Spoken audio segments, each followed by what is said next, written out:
ISIL fighters were thought to be losing the war in Iraq, but substantial recent gains in ANBAR province are making many players nervous. Just what is ISIL's military strategy? And are ISIL commanders able to rule the territories they've seized? This is Inside Story.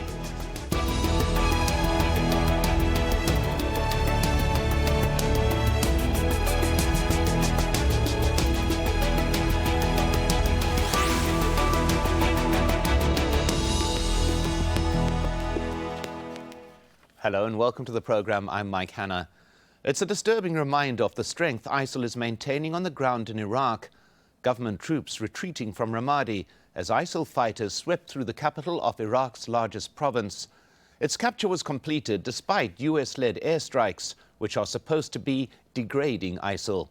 Now Baghdad wants to send in Shia militias to try and capture the Sunni city, but using them risks causing more sectarian bloodshed, as Zaina Koda reports. They are preparing for a war that could deepen the Sunni-Shia divide in Iraq. Shia fighters of the Popular Mobilization Force are some 30 kilometers east of ISIL's new stronghold, Ramadi. They plan to push deep into the Sunni heartland to recapture territory from the Islamic State of Iraq and the Levant.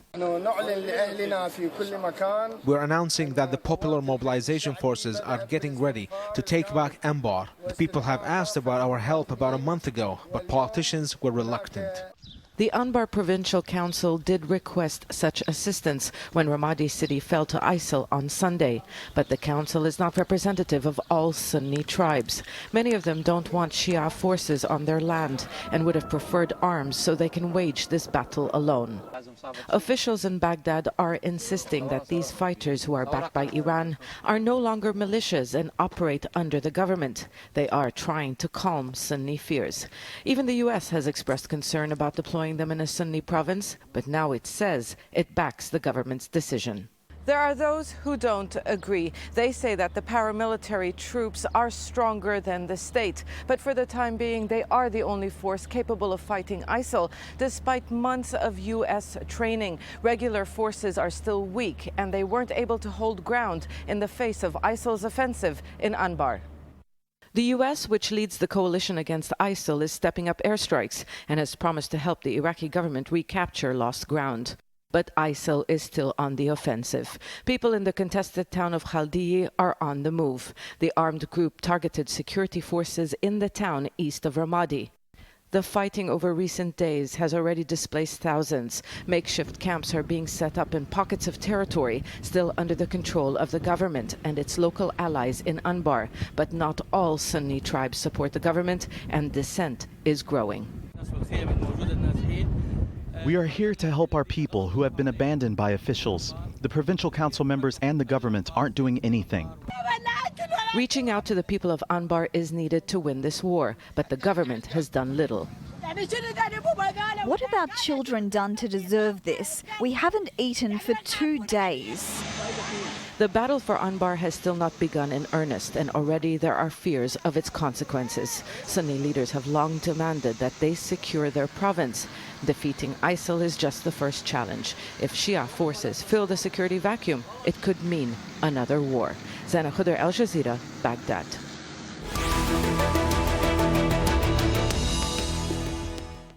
Well, let's bring in our guests for the show. Joining us from London is MAMOUN Abu-NOWAR, a retired Jordanian Air Force general. In Beirut, Mario Abu Zaid, a research analyst at the Carnegie Middle East Center. And in London, James Denslow, a research associate at the Foreign Policy Center. Welcome to you all. Let's begin with you, MAMOUN Abu-NOWAR.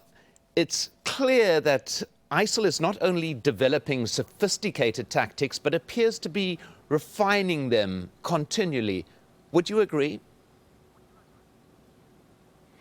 Yes, they're trying to keep the Iraqi forces out of balance. They're trying to make them stretched thin on multiple fronts.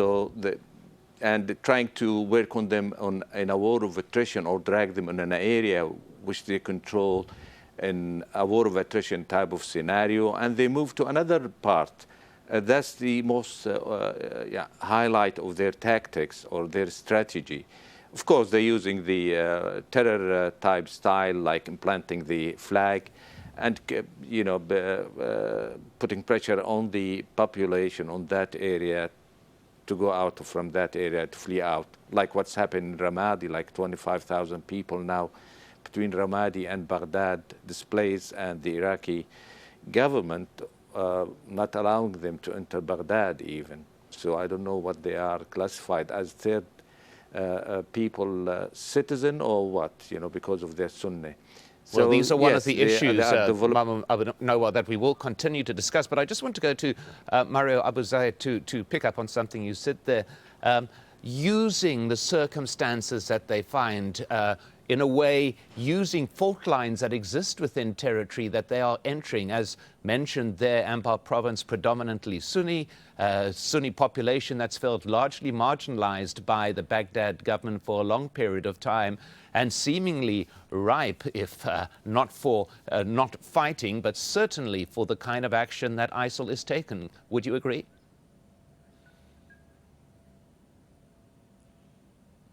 The thing is, ISIL natural territory of expansion is within the heartland Sunni territory inside Iraq and inside Syria.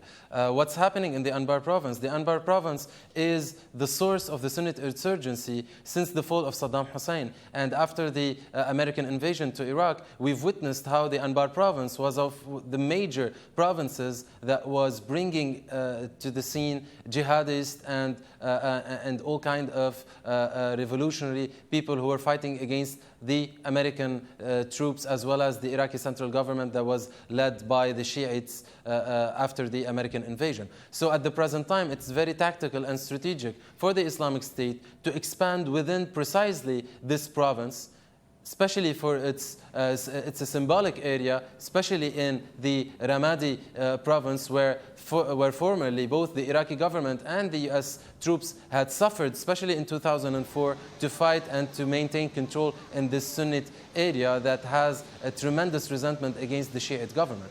So the main tactic that at the present time the Islamic State has been using since its emergence, and even after attacking Ramadi recently, we are witnessing a combination of guerrilla warfare, psychological warfare tactics, and the regular armed forces tactics. So practically they are combining these school of warfares together in some kind of hybrid warfare strategy.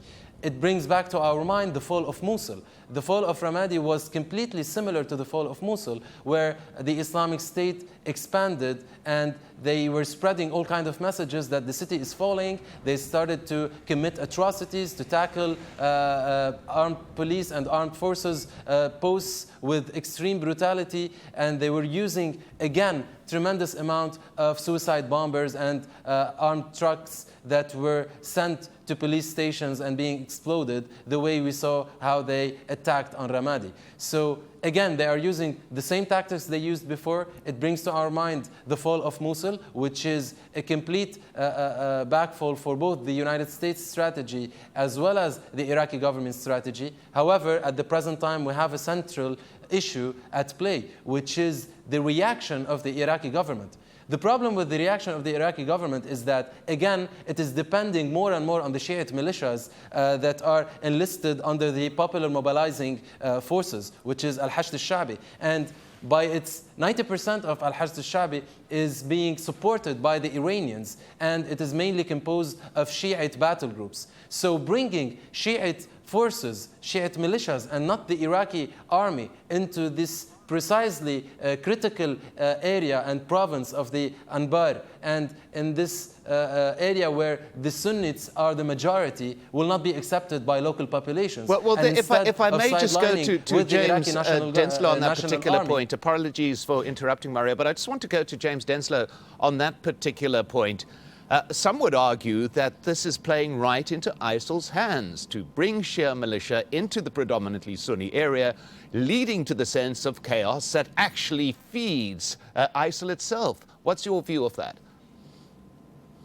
I think it's a good point, and of course we'll see what happens next, whether the militias will cause a significant change in the balance of power in Ramadi, whether they will be seen, if they do win the city, as liberators or conquerors. But I think it's worth having a bit of context to the whole Ramadi story. Let's not forget that it was only last month that Tikrit fell, that ISIL lost Tikrit, and that the Americans pointed out that ISIL had in fact lost some 30% of its territory in Iraq. So I think instead of seeing a sort of simple narrative over whether ISIL is winning or whether ISIL is losing, I think you have to sort of look slightly in more detail at the situation on the ground. And I would characterize it as almost the war of two rivers. You have along the Euphrates clearly ISIL on the front foot with this seizure of Ramadi, but along the Tigris you have the loss of Tikrit, some serious fighting going on around the Baiji refinery, the loss of the second in command of ISIL only last week.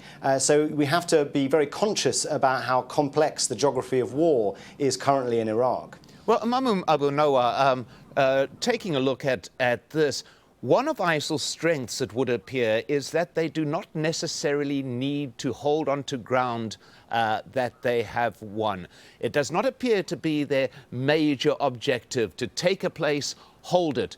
They are quite prepared, it appears, to abandon cities and then attack somewhere else. It makes fighting them even more difficult, does it not? Indeed. But the winning of ISIL, I disagree with the gentleman completely. The U.S. strategy isn't working on Iraq. Iraq is a failed state, and they conduct a failed war. The U.S. tried to train them for years now, and they didn't have an effective force to get like Ramadi back now. I see Ramadi, it's going to be a long war. It's going to take a long time. If the Hashd al-Sha'bi in Arabic, what they call the population, get into Ramadi again, there will be a sectarian killing. Now, I think ISIL in a very good position, I could say. They are almost, I could say, they are surrounded Baghdad even. They are around 70 miles, 60 miles from it. There is only 3 small islands, I could call them, like Ain al-Asad, Habbaniya, which they are controlled by the Iraqi yet. But it would be very slim chance to get Ramadi nowadays, especially we're coming into Ramadan also. That's what it is, their morale even up. And expected Karbala also, it might be in a danger. Now, what's the influence of Iran? I think Iran got its limit now in Syria or even in Iraq. The Hashd al-Sha'bi or Iranian influence or Ramadi battle now, it's threatened Jordan and even Saudi. You got these militia, Hashd al-Sha'bi, if they succeed, they will get Jordan very nervous, and the Iraqi also, and the Saudi. And that's what's all about. Now, it's going to take a long time, I think. Air campaign is not enough to, and it does need a revision of their targeting doctrine, the way they are doing things. One of the solutions I might suggest is to get more American getting more involved with that by sending like 15,000 troops or 10,000 troops, let's say, for train, equipped, and guide this air campaign for a better targeting, because ISIL learned very well and got adapted very well now with the air campaign. He's using the urban type of scenarios to get, to get the air campaign ineffective against them. Well, let me go to James Denslow on that particular point. James Denslow, we've been comparing cities in a way with certainly Ramadi a lot larger than Tikrit, for example. The potential of civilian injury far greater in a city like Ramadi. Yet once again, you've seen a tactic. By all accounts, Ramadi was taken during a dust storm when there was no visuals for the US-led air. Basically, when the dust storm cleared, the city had been taken. That point that MAMOUN made there about at some stage, the US might have to get physically involved, that airstrikes, it would appear, are not sufficient to stop ISIL. What's your view of that? Well, clearly they haven't been sufficient in Ramadi. I think airstrikes in densely packed urban areas are always of limited use. They do need to have an effective ground element to them and, of course, effective strategy and policy behind that. And it's interesting that the former US Defense Secretary Robert Gates has described the Obama administration as not having a Middle East strategy. But I think it's worth, again, looking at some of the tactics that ISIL's adopted in Ramadi. It's not just the using of the weather to avoid potentially being exposed to air power. It's the fact that they are highly networked. They're running at a very localized level. They use social media to communicate tactically in the battlefield. They're, of course, a mixture of former military trained personnel as well as new recruits that can be rushed into suicide bombs or vehicle used to kind of detonate and get through fortified areas. And I think, of course, that use of fear behind that, the notion of if you get captured, you will be sort of summarily executed or paraded and then burnt alive, is perhaps why Iraqi forces were so quick to drop weapons and flee. And let's not forget, they left behind at least 6 US-made tanks. They left behind 100 US supplied wheeled vehicles. And of course, this is one of the dilemmas for the Americans, is that when it comes to the ground campaign, at the moment ruling out a physical US presence fighting, do you support Sunni tribes or local forces that may be overrun, or do you support the militias that, as other guests have pointed on, have a large degree of Iranian influence? So that's the dilemma currently facing the Americans on what is pretty an embarrassing loss of a huge city. Well, Mario Abu Zaid, President Obama has held a meeting with his national security advisors. He's ramping up the arming of Sunni tribesmen, it is said, within ANBAR. There have been Sunni tribesmen gathering at a base at Habbaniyah who have been trained there for a long period of time. But what we understand now as well is that the Shia militia who are moving into the area will also be basing at Habbaniyah, that particular base there. This is potential disaster, is it not, having Shia militia and Sunni fighters operating out of the same area?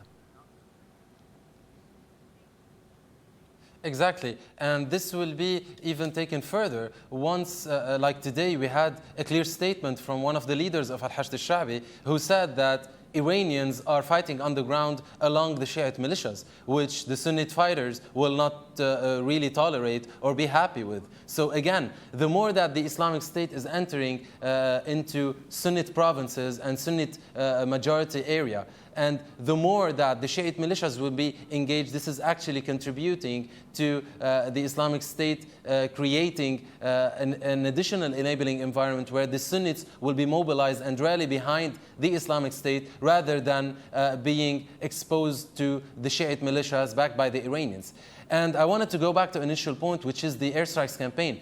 Airstrikes power have a limitation, which is once that the fighters are at a proximity from civilians, no airstrikes campaign will be successful. That is why we saw a limited number of US airstrikes at Ramadi, not only about the weather conditions or so, but because the Islamic State advance was very quick and they directly entered at a specific proximity from civilians. So there was a dilemma whether to increase those airstrikes, risking the lives of civilians, or to limit them and hope for the ground troops to do their jobs. So again, the airstrikes campaign has a limitation, which is it could target the Islamic State and prevent it from expanding in such a vast way once they have concentrated battle forces. However, once they are inside the cities and once they are fighting inside civilian neighborhoods, they have tremendous limitation. That is why there is an initial need of an accurate ground force that should be represented, whether by the Iraqi army or precisely in Sunnite provinces by supporting the Sunnite tribes, because the more you are bringing Shiite militias, the more Sunnites will be considering it as a Shiite intervention, as a Persian invasion of their territory, which they will not accept. And especially in the ANBAR province, which has a long history with this kind of Sunnite insurgency, where people were all the time being mobilized and rallying behind Sunnite tribes and Sunnite leaders. And again, an important thing that the Islamic State is doing, once they entered into Ramadi, they started with targeting those Sunni tribal leaders who formerly cooperated with the Iraqi government once they were fighting during the Sahawat movement in 2007 and 2008. And they were killing these people because they contributed to fighting Al-Qaeda in Iraq back then. And again, they have a list which explains how much they are connected within the Sunnite territories, and they know by name the name of those Sunnite tribal leaders and Sunnite forces who were cooperating with the Iraqi central government or the US troops, and they started killing these people with their families, let me go to, which again to forced these people Abu-NOWAR to on that withdraw from particular the town point. and run away from it. If I may, Mario, I'll go to MAMOUN Abu-NOWAR on that. We are talking about a group that possesses immense intelligence about the area that it is operating in, possibly a greater degree of intelligence than the Iraqi forces themselves. Is this one of the great problems? Is this one of the great reasons for ISIL's apparent success of recent days, their intelligence? Yes, indeed. And remember, they are ex-army officers during Saddam era. They're very brilliant officers, some of them. And they know the area very well. The local ANBAR people, they know the area very well. So it's very hard to control ANBAR, by the way. That's history. And I think, but the problem is now is how to get it back. This is the big question. I don't think ANBAR ever will get back to the Iraqi forces. Iraqi need an inclusive government, inclusive leadership. They must have the Sunni back as a first-class citizen, so they might then work out a strategy. But there is no strategy for Iraq. These people, the Hashd al-Sha'bi or other Iraqi forces, the SWAT forces, they don't want to fight. Simply, we're talking here strategy and tactics and the strategy of terror for ISIL. But these people wear the civilian clothes under their military dress during Mosul. These people, they flee away, they race out from Ramadi when they hear that ISIL is coming. So they don't have the will to fight. They don't trust their government. Also, there is another factor. There is Sunni also support the government of Iraq, and there is also an ANBAR Sunni with ISIL. So ISIL have the support of these people, and it will expand, I think, further. Having said that, I think the Iranian limit in our part of the world is limited now, and it's short-lived. It won't be able to expand anymore. And to be real, and it's a fact on the ground, that ISIL, it's a strong Sunni power, which limited also the Iranian influence. And that's a point we should consider in the future. Even they protected the Turkish border, you know, not expanding. Having said that, the Iraq is still fragile, shaky force, and they won't be able to get, I think, Ramadi back. Well, James Denslow, Karbala in danger. If I may come to you very quickly, it does appear that this is a consequence of years of malgovernance of a particular region. People who have felt marginalized by the Shia central government, and all of this is coming home to roost now. Is this a consequence, do you think, of years of misgovernment of Anbar province in particular? Yes, I think it's not just misgovernance, it's the absence of governance. I mean, the Iraqi state essentially died in 2003 and has been reborn in a very sort of sectarian manner that has clearly got huge degrees of fault lines across the country. It's had a civil war that it hasn't fully reconciled from. And ultimately, if we keep seeing any Iraqi fighter as a Sunni fighter or a Shia fighter, you will lack the national idea that certain parts of the government in Baghdad are still trying to promote. And remember, that's Abadi's kind of difference, if it is, from his predecessor Maliki. And he'll be hoping that Mosul to Maliki won't be Ramadi to him, that he is a prime minister of all Iraqis and can foster some form of national ideal that Iraqi soldiers will fight and die for. I think that's a very good point. The contrast between the ISIL suicide bombers throwing themselves up against the government headquarters in Ramadi versus the Iraqi special forces fleeing rather unceremoniously. So Iraq is in desperate need of a national vision and project that will cross its sectarian communities. And currently, unfortunately, what we're seeing is a further worsening of that, and Ramadi is simply the latest example of it. Well, at that particular point, my thanks to our guests, MAMOUN Abu-NOWAR, Mario Abu-Zaid, and James Denslow. And thank you for joining us on this edition of Inside Story. We'd love to hear your thoughts. You can get in touch with us on our program page at aljazeera.com. You can also post your comments at facebook.com/AJ Inside Story or tweet us at AJ Inside Story. From me, Mike Hanna, and the whole team here, thanks for watching and goodbye for now.